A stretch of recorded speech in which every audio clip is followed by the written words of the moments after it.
शाहरुख खान की मां ने कभी कहा था कि उनका बेटा एक दिन बहुत बड़ा स्टार बनेगा। शाहरुख ने शोहरत की बुलंदियों को जरूर छुआ, लेकिन ये दिन देखने के लिए उनकी मां और उनके पिता दोनों जीवित नहीं थे। शाहरुख खान का आज 59वां जन्मदिन है और इस मौके पे हम उनसे जुड़े अनसुने किस्सों के बारे में बात करेंगे। शाहरुख खान कोई एक्सीडेंटल स्टार नहीं है। शाहरुख वो लड़का है जिसने अपना बचपन और अपनी जवानी किराए के मकान में गुजारी। शाहरुख उस स्टारडम का नाम है जिसे बड़े ही करीने से सजाया गया है। शाहरुख खान बॉलीवुड को वैश्विक बाजार देने का नाम है। 2 नवंबर 1965 को जन्मे शाहरुख का नाम उनकी नानी ने अब्दुल रहमान रखा था, लेकिन उनके पिता ने उनका नाम शाहरुख रखा। कहा जाता है कि नाम का बड़ा असर होता है। शाहरुख में शाह का अर्थ है बादशाह और रुख का अर्थ है सेहरा, और शाहरुख सच में बॉलीवुड के बादशाह बन गए। शाहरुख खान की कहानी में पाकिस्तान का पेशावर है, दिल्ली है, माया नगरी मुंबई है और खूबसूरत सा शहर स्विट्जरलैंड भी है। शाहरुख खान के पिता ताज मोहब्बत पेशावर के रहने वाले थे और वो पेशावर से भारत आए और भारत में उन्होंने खान अब्दुल गफ्फार खान के साथ इस देश की आज़ादी की लड़ाई लड़ी। शाहरुख के पिता ताज मोहम्मद और शाहरुख की मां के मिलने का किस्सा भी जरा फिल्मी है। एक बार इंडिया गेट के इलाके में शाहरुख के पिता अपने दोस्तों के साथ घूम रहे थे, तभी एक कार वहां के डिवाइडर से टकरा गई और कार में बैठी लड़की बेहोश हो गई और सड़क पे खून से लथपथ लेट गई।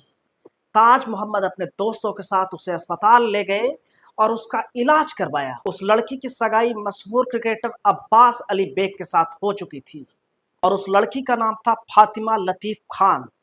एक्सीडेंट के बाद ताज उनके करीब आए। वो रोज उन्हें कॉलेज छोड़ने जाते थे और कॉलेज से साथ लेकर आते थे। वो फातिमा का बहुत ध्यान रखते थे और इसी दौरान उन दोनों को आपस में प्यार हो गया। शाहरुख के पिता ताज मोहब्बत लड़की के पिता से उसके लिए शादी की बात करने गए कि मैं इससे प्यार करता हूं और मैं इससे शादी करना चाहता हूं, लेकिन फातिमा के पिता ने उनसे शादी करने से इनकार कर दिया और उन्होंने कहा कि आप इनकी छोटी बहन से शादी कर लीजिए। लेकिन शाहरुख के पिता ने कहा कि वो शादी तो फातिमा से ही करेंगे। अंत में फातिमा के परिवार वालों को झुकना पड़ा और ताज मोहम्मद और फातिमा लतीफ की शादी हो गई। बहुत कम लोग जानते हैं कि शाहरुख खान के पिता ताज मोहम्मद ने मेवात से चुनाव भी लड़ा था, हालांकि वो वहां से इलेक्शन हार गए। शाहरुख की मां फातिमा लतीफ खान उस दौर की फर्स्ट क्लास मजिस्ट्रेट थी। वो उस समय की मुस्लिम महिलाओं में एक चर्चित चेहरा थी। उन्होंने इंदिरा गांधी के साथ भी काम किया था, लेकिन 1981 के साल में शाहरुख खान पे मुसीबत टूट पड़ी और कैंसर के कारण उनके पिता ताज मोहम्मद का निधन हो गया, जिसके बाद शाहरुख के ऊपर जिम्मेवारियों का पहाड़ टूट पड़ा। इसमें शाहरुख ने अपनी शुरुआती शिक्षा सेंट कोलंबस स्कूल में हासिल की, जिसके बाद इकोनॉमिक्स में उन्होंने ग्रेजुएशन दिल्ली के हंसराज कॉलेज से किया और जामिया मिलिया इस्लामिया विश्वविद्यालय में उन्होंने मास कम्युनिकेशन में मास्टर्स की डिग्री के लिए अपना दाखिला लिया। लेकिन उसकी पढ़ाई बीच में ही छोड़कर वो माया नगरी मुंबई चले गए। लेकिन मुंबई जाने के किस्से में एक और किस्सा ये आता है कि शाहरुख खान को उनकी पत्नी गौरी खान से बहुत प्यार था और दिल्ली के पंचशील नगर के एक क्लब में शाहरुख खान ने पहली बार गौरी को देखा था। उस वक्त शाहरुख 18-19 साल के थे, जबकि गौरी 14 साल की थी। उन पहली आंखों के प्यार ने शाहरुख को गौरी के लिए दीवाना बना दिया, लेकिन बाद में शाहरुख से तंग आकर गौरी खान मुंबई चली गई।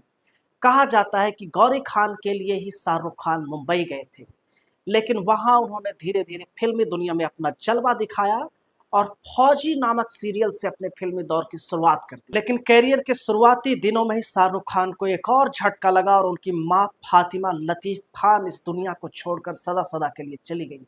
उनकी मां को डायबिटीज था। जब वो अस्पताल में भर्ती थी तब शाहरुख खान उनके लिए दुआएं कर रहे थे। उन्हें उम्मीद थी कि उनके दुआ करने से उनकी मां बच जाएगी, लेकिन अंत में डॉक्टरों ने उन्हें कहा कि उन्हें जाकर अपनी मां से मिल लेना चाहिए। उनकी बहनों ने उन्हें कहा कि अब मां के पास चले जाओ। शाहरुख खान ये मानते थे कि जब इंसान अपनी जिंदगी से संतुष्ट हो जाता है तब वो इस दुनिया को छोड़ कर जाता है, और इसलिए उन्हें लगा कि जब वो अपनी मां से उल्टी बातें करेंगे तो शायद वो जिंदा रहेगी।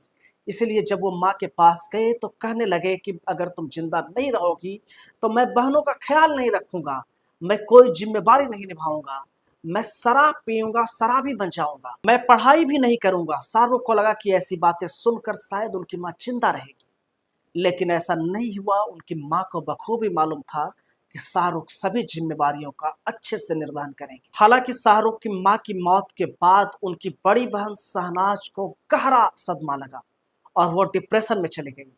शहनाज उनसे 6 बरस बड़ी थी और इंदिरा गांधी मेमोरियल में एक ऑफिसर के रूप में भी तैनात थी, लेकिन उसके बाद वो कभी डिप्रेशन से बाहर नहीं आ सकी। शाहरुख खान ने अपनी बहन का बखूबी ख्याल रखा और आज तक वो अपनी बहन का ध्यान बहुत बखूबी रखते हैं। शाहरुख इस दौर में बड़े अकेले हो गए थे और उन्होंने गौरी खान से विवाह करने का फैसला किया। शाहरुख गौरी के माँ बाप से उन्होंने बात की, लेकिन गौरी के परिवार वालों ने शादी करने से इनकार कर दिया। बार बार मनाने के बाद किसी तरह से गौरी के परिवार वाले माने और गौरी खान के साथ शाहरुख खान ने पहले इस्लामिक तरीके से निकाह पढ़ा और उसके बाद हिंदू रीति रिवाजों के साथ भी शादी कर ली। शाहरुख उस दौर में दोस्तों के साथ रहते थे, इसलिए सुहाग रात के लिए उन्होंने एक होटल बुक किया। जब वो होटल पहुंचे तो उसी समय हेमा मालिनी का कॉल आया और आसना फिल्म की शूटिंग के लिए उन्होंने बुला लिया। हेमा मालिनी को मालूम नहीं था कि शाहरुख की आज ही शादी हुई है। शाहरुख अपनी पत्नी गौरी खान के साथ शूटिंग पर चले गए और उन्होंने गौरी खान को मेकअप रूम में छोड़ दिया और फिल्म की शूटिंग करते रहे। रात को 2 बजे जब शाहरुख खान शूटिंग कर वापस लौटे तो गौरी खान सो चुकी थी। गौरी को देखकर शाहरुख खान की आंखों में आंसू आ गए। गौरी खान मुस्कुराते हुए उठ गई, लेकिन शाहरुख खान को पूरी जिंदगी इस बात का मलाल रहा। हालांकि हेमा मालिनी को यह मालूम नहीं था कि शाहरुख खान और गौरी खान की आज ही शादी हुई है। साल 1993 में शाहरुख खान फिल्म मेम साहब कर रहे थे। ये वो दौर था जब रोमांटिक सीन्स पे लोग आंखें बंद कर लिया करते थे, लेकिन इस फिल्म में बोल्ड सीन भर भर कर डाले गए थे। फिल्म के डायरेक्टर केतन मेहता थे, जिनकी पत्नी दीपा शाही के साथ इस फिल्म में शाहरुख के बड़े बोल्ड सीन थे। फिल्म रिलीज होने के बाद एक फिल्मी मैगजीन सिने ब्लिट्स ने एक कॉलम छापा। उसमें ये बताया गया कि डायरेक्टर केतन के कहने पे शाहरुख खान ने उनकी पत्नी दीपा के साथ एक रात गुजारी, जिससे वो दोनों एक दूसरे को समझ सकें और रोमांटिक सीन अच्छे तरीके से कर सके। ये खबर पढ़ने के बाद शाहरुख खान इस कदर गुस्सा हुए कि अगले दिन वो सीधे मैगजीन के ऑफिस पहुंच गए और उन्होंने राइटर को जान से मारने की धमकी दे दी। मैगजीन के एडिटर ने शाहरुख की इस हरकत पे पुलिस में एफआईआर कर दी और पुलिस ने उसके बाद शाहरुख खान को गिरफ्तार कर लिया, जिसके बाद पूरे 1 दिन तक शाहरुख खान को जेल में वो दौर गुजारना पड़ा। शाहरुख ने जेल के अनुभवों के बारे में कहा कि जेल बहुत गंदा था, वहां साफ सफाई बिल्कुल नहीं थी। शाहरुख ने अपनी एक्टिंग के जरिए फिल्मों में अपना नाम बनाया और लगातार बनाते गए।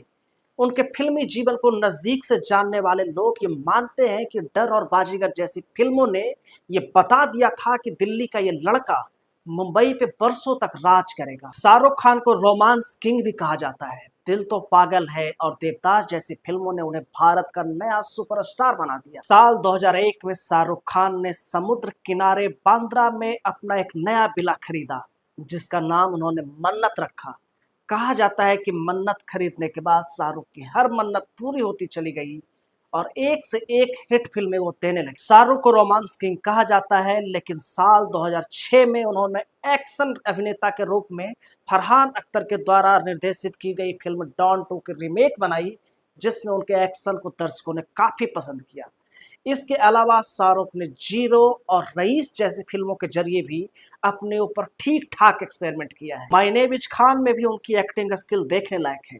शाहरुख खान सिर्फ बॉलीवुड के ही बादशाह नहीं रहे हैं, दोस्ती में भी उनकी बादशाहत के किस्से बड़े मशहूर हैं। शाहरुख खान का एक डायलॉग है, प्यार दोस्ती है, और उन्होंने इस डायलॉग को अपनी जिंदगी में भी पूरी तरह से उतार लिया है। शाहरुख की बेहतरीन दोस्ती का सबूत है काजोल, करण जौहर, जूही चावला और फराह खान। शाहरुख और काजोल की दोस्ती सन 1993 में आई फिल्म बाजीगर से शुरू हुई, जो आज तक कायम है। इतनी लंबी दोस्ती होने के बावजूद इन दोनों के बीच रिवर्स की कोई खबरें सामने नहीं आई। इन दोनों की जोड़ी ने इंडस्ट्री को बाजीगर, दिलवाले दुल्हनिया ले जाएंगे, कुछ कुछ होता है, कभी खुशी कभी गम और करण अर्जुन जैसी कई हिट फिल्में दी। जूही चावला और शाहरुख खान की दोस्ती 1992 से कायम है और इस वक्त कोलकाता नाइट राइडर्स की सह मालकीन जूही चावला भी है। ड्रग्स के केस में जब शाहरुख के बेटे आर्यन की गिरफ्तारी हुई तो उसका बेल बॉन्ड जूही चावला ने ही भरा था। वर्षों पुराने वादे के अनुसार शाहरुख खान ने फराह खान की directorial debut film happy new year में लीड रोल किया। हालांकि इससे पहले फराह के पति शिरीष कुंदर को थप्पड़ मारने के कारण इन दोनों की दोस्ती में दरार आ गई थी। एक इंटरव्यू में अनुपम खेर ने जब उनसे पूछा कि आपके जैसा अगला सुपरस्टार कौन बनेगा, तो शाहरुख ने जवाब दिया कि वो बॉलीवुड के अंतिम सुपरस्टार हैं। मध्यम वर्गीय परिवार से ताल्लुक रखने वाले शाहरुख खान आज के समय में 6300 करोड़ रुपए के मालिक हैं और उनका बिजनेस अलग अलग क्षेत्रों में है। शाहरुख के 3 बच्चे सुहाना, आर्यन और अबराम खान हैं। शाहरुख अभी भी फिल्मी दुनिया में लगातार सक्रिय हैं और लगातार फिल्मों में काम कर रहे हैं और एक से एक हिट फिल्में दे रहे हैं। हम उनके जन्मदिन पे अपनी ओर से उन्हें बधाई प्रेषित करते हैं कि वो ऐसे ही फिल्में करते रहें और लोगों के ऊपर राज करते रहें। लेकिन ये जानकर आपको आश्चर्य होगा कि शाहरुख खान की पहली कमाई 50 रुपए की थी, जो गायक पंकज उदास के कॉन्सर्ट में उन्हें मिली थी। शाहरुख खान एक असाधारण व्यक्तित्व वाले आदमी हैं। शाहरुख खान आपकी नज़र में कैसे हैं? कमेंट करके जरूर बताइएगा कि शाहरुख खान की कौन सी फिल्में आपको अच्छी लगी और शाहरुख खान को आप इतना क्यों पसंद करते हैं। शाहरुख खान का जलवा सिर्फ देश में ही नहीं है बल्कि दुनिया के कई देशों के लोग उन्हें पसंद करते हैं। शाहरुख के बारे में आप क्या सोचते हैं? कमेंट करके जरूर बताइएगा। आखिर शाहरुख ने इतनी बड़ी इंडस्ट्री के ऊपर अपना राज किया है तो उसके पीछे कहीं ना कहीं आप ही हैं। आप कमेंट करके जरूर बताइएगा कि शाहरुख के बारे में आप क्या सोचते हैं। बाकी वीडियो अगर अच्छा लगा हो तो इसे लाइक, शेयर और चैनल को सब्सक्राइब जरूर कर दीजिएगा। हम मिलेंगे आपसे अगले वीडियो में। तब तक के लिए नमस्कार।